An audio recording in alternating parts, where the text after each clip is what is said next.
In this video, you will see a very strange case of the disappearance of a young girl who vanished in the night when she was sleeping right beside her mother.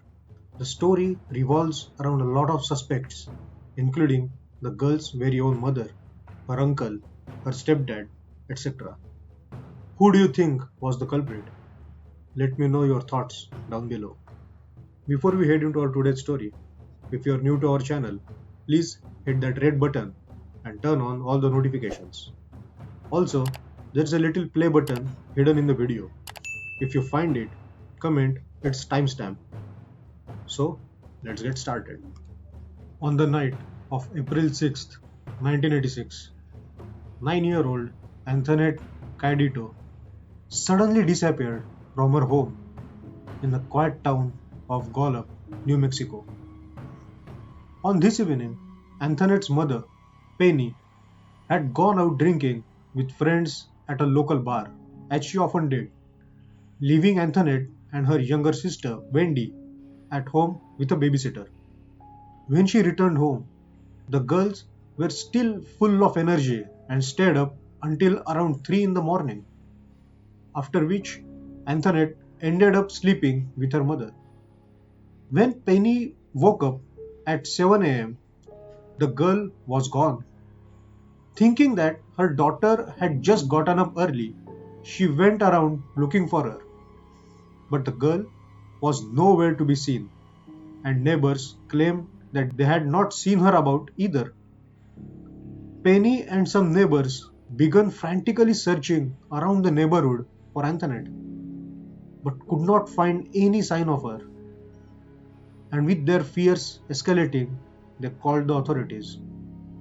The police launched a search of the entire area but could find no trace of the missing girl either, leading them to suspect that she had been kidnapped. No further leads were forthcoming and the case went cold.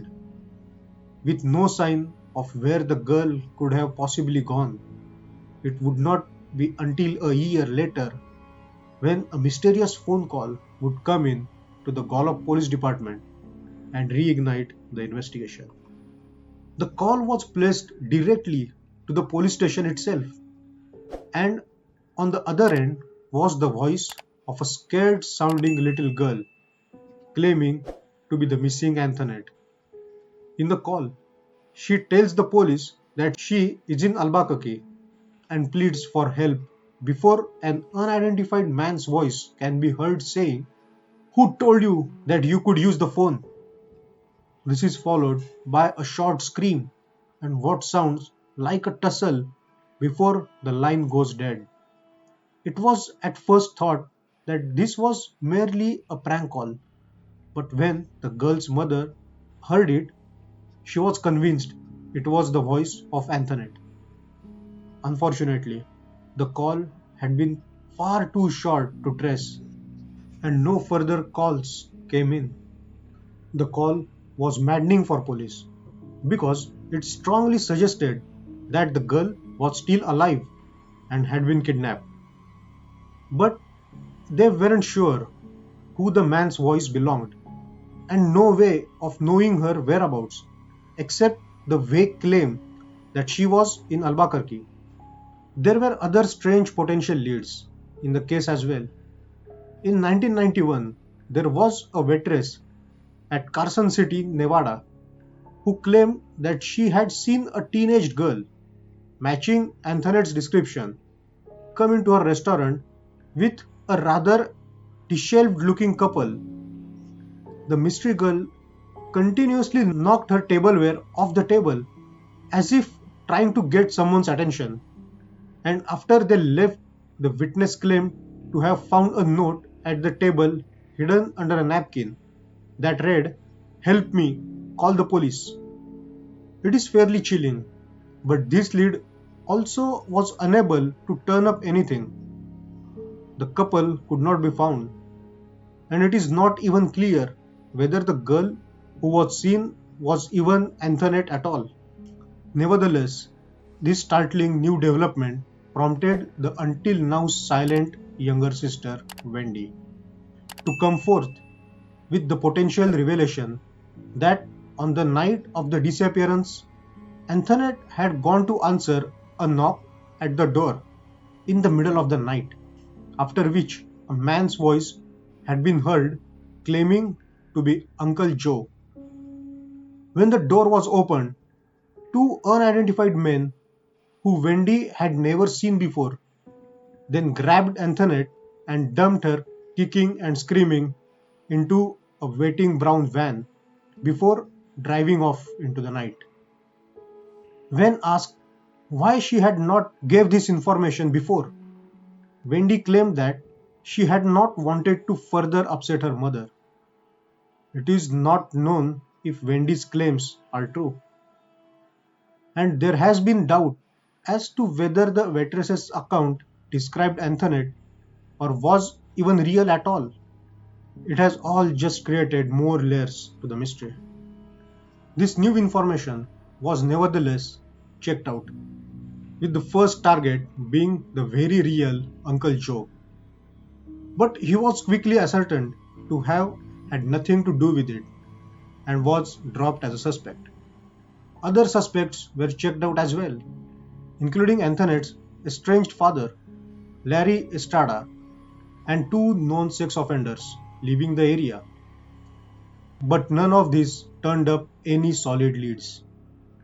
Interestingly, more and more suspicion was eventually placed on Anthonette's own mother, as it turned out that she had lied to the police about several minor details and showed other suspicious behavior, such as purchase of a brand new sports car shortly before the disappearance, despite the fact that the family was not well off and lived in a poor part of town. She was also known for her hard partying ways and drinking problem, and authorities began to suspect that Penny perhaps knew more than she was letting on. But unfortunately, she passed away in April 1999 before any headway could be made into this potential lead. Rather interestingly, it was later found out that in 1989, just 3 years after Anthonette's disappearance, her step-aunt, Louise Estrada, had gone missing from Gallup, New Mexico, to be found 1 month later wandering around Juarez, Mexico. It is unknown if there is any connection between the two cases. The case remained totally unsolved. No one knows where Anthonette went, or whether she was kidnapped, murdered, or just ran away. The mysterious call made to the police cannot be concretely confirmed to be the voice of the missing girl. And even if it is her, it only manages to add a whole new mystery. It is likewise not known why she would not have just dialed 911 rather than calling directly to the Gallup police station, nor whether Wendy's claims of an abduction are true, or why she would not come forward with this crucial information until 4 years after the fact. As to the claims by the waitress in Carson, there is no evidence at all to show that the girl she said she saw was actually Anthonette, or even whether she just made the whole thing up. These are all things we likely never have any answers to, and it all remains an impenetrable mystery. So let me know your thoughts about today's episode and disappearance of Anthonette. Who do you think was the main culprit? Also, if you like to hear and watch such kind of mysterious, bizarre, strange cases, check out other playlist which has lots of such cases. And also, if you are new to our channel, please hit that red button and turn on all the notifications. Also, find the hidden play button and comment its timestamp. Till then, take care.